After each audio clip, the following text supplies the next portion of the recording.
हाँ मित्रों, पांडे जी रोने लगे थे जब उन्हें पता चला कि आज लड़की कॉलेज से घर नहीं आई, ऑफिस से भागते हुए आए थे। पत्नी अरुंधति रो रही थी क्योंकि किसी ने फोन किया था कि आपकी लड़की अब घर नहीं आएगी। 5 घंटे हो गए थे। नियत समय के अनुसार लड़की 4 साढ़े 4 बजे तो घर आ जाती थी, लेकिन 7 बजे फोन आया था। अरुंधति ने तुरंत अपने पति रविंद्र पांडे को फोन लगाया था। रविंद्र पांडे दौड़ते हुए घर आए थे। पुलिस में रिपोर्ट भी हो चुकी थी, लेकिन सुषमा बेटी का कोई पता नहीं था। गोरखपुर से आए थे पांडे जी, छोटे से गांव से आए थे पांडे जी। अहमदाबाद शहर में मल्टीनेशनल कंपनी के अच्छे ऑफिसर थे। सब कुछ तो बन गया था, उम्र भी हो गई थी, रिटायर होने की तैयारी थी। 2 बेटे थे।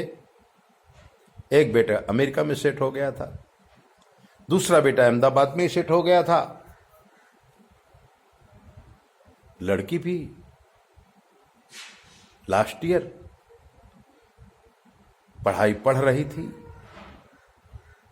और पांडे जी का ऐसा विचार था कि अच्छा लड़का देखकर इसकी शादी धामधूम से कर दूं, गांव के रिश्तेदारों को बुलाऊं और धामधूम करूं।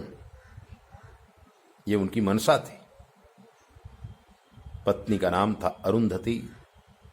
वो भी सुशील थी, वो भी गांव से ही आई थी, लेकिन शहर के सारे चीजों से वाकिफ हो गई थी। बच्चे भी खूब पढ़ लिख गए थे।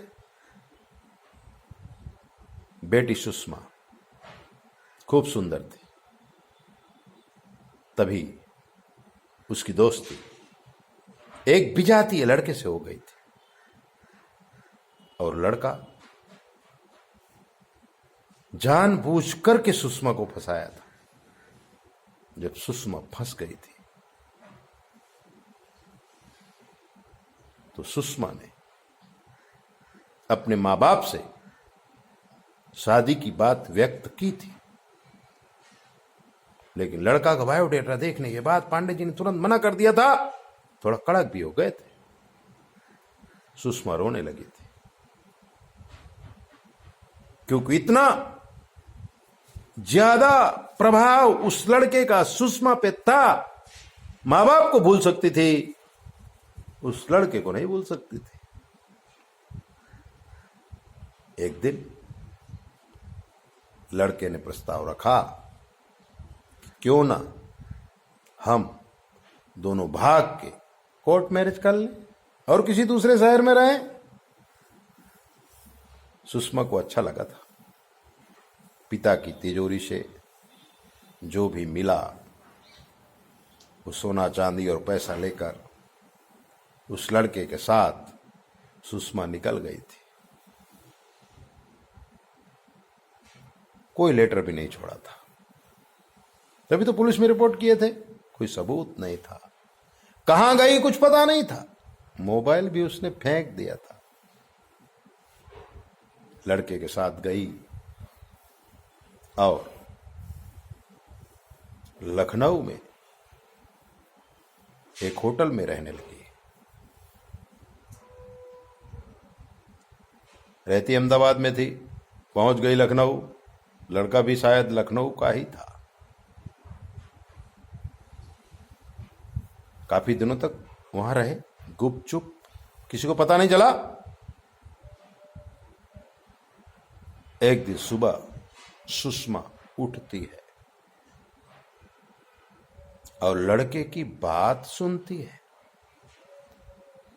लड़का किसी से बात कर रहा था फोन पे। सुषमा को शंका हुई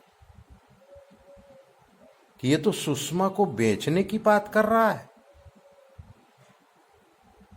और सुषमा ने फिर उसका मोबाइल चेक किया था।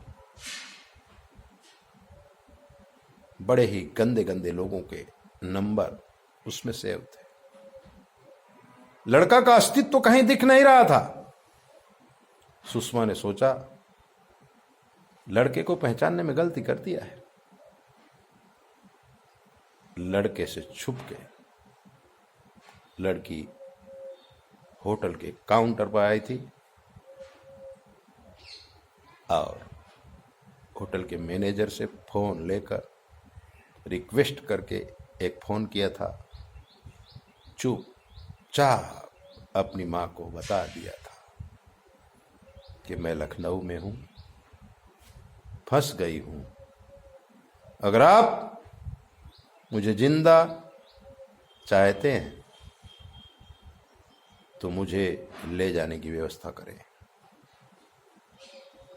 अरुंधति ने अपने पति रविंद्र को बताया और रविंद्र जी ने सीधे गोरखपुर फोन लगाया अपने मित्र को और मित्र पुलिस को लेकर के पहुंच गया। होटल से सुषमा को उठा लिया। वो लड़का तो भाग गया था, लेकिन रिपोर्ट हुई है, अभी तक लड़का हाथ में नहीं आया। लड़की अहमदाबाद पहुंच गई है। 2 साल हो गए हैं। सुषमा माँ बाप के साथ रहती है, अपनी पढ़ाई भी पूरी कर लिया है। अब पांडे जी उसके लिए लड़का देख रहे थे, लेकिन लड़का कोई फिक्स ही नहीं हो रहा था। शायद समाज में ये बात प्रचलित हो गई थी, इसलिए कोई स्वीकार करने को तैयार नहीं था। तभी पांडे जी हमारे पास आए थे, सुषमा की कुंडली लेकर। पति पत्नी दोनों आए थे।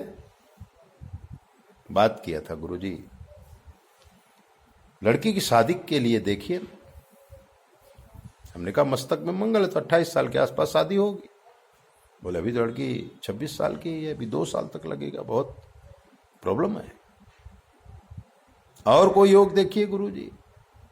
गुरु शुक्र की युति थी, इसलिए हमने कहा कि कोई विजातीय लड़के से प्यार करेगी और फिर वो प्यार शादी में परिवर्तित नहीं होगा, प्यार टूट जाएगा। लड़की के जीवन में अनेक कष्ट आएंगे। अगर योग्य समय में लड़की की शादी करना चाहते हैं तो ऐसा ऐसा राहु का, गुरु का, शुक्र का, मंगल का ऐसा ऐसा प्रभाव आपकी बेटी में है तो उसका विधि करिए, उसका जप करिए, लड़की से भी करवाइए और सब कुछ ठीक हो जाएगा। सुषमा ने ऐसा किया था और पांडे जी आकर के आश्रम में यज्ञ भी किए थे। लड़की के सारे दोषों का हमने निवारण भी किया था। तभी अमेरिका से उसका भाई ने एक लड़के का एड्रेस भेजा। पांडे जी को लड़का अच्छा लग गया, लड़की को भी अच्छा लग गया, बढ़िया शादी हो गई। लड़की भी शादी करके अपने भाई के पास चली गई अमेरिका। सुषमा आज खूब सुखी है। एक बच्चा लेकर के आई थी आश्रम में, बहुत ही खुश थी। प्रत्येक सुख उस लड़की के पास है। इसलिए मित्रों, जब ग्रह दशा बिगड़ती है जीवन बिगड़ जाता है, और जब ग्रह दशा सुधरती है तो सब कुछ सुधर जाता है। इसलिए योग्य समय में ज्योतिष की सलाह लेना, भगवान की पूजा करना और अपने आप को सुखी बनाना। ऐसी ही दिव्य बातें जानने के लिए आप हमारे चैनल को सब्सक्राइब करो, लाइक करो। अगर आपके जीवन में कोई कष्ट है हमसे पूछ लीजिए, शास्त्र के मत के अनुसार से हम आपको जवाब देंगे, बिल्कुल फ्री। 9825200108। जय बोले। अपना ध्यान रखो।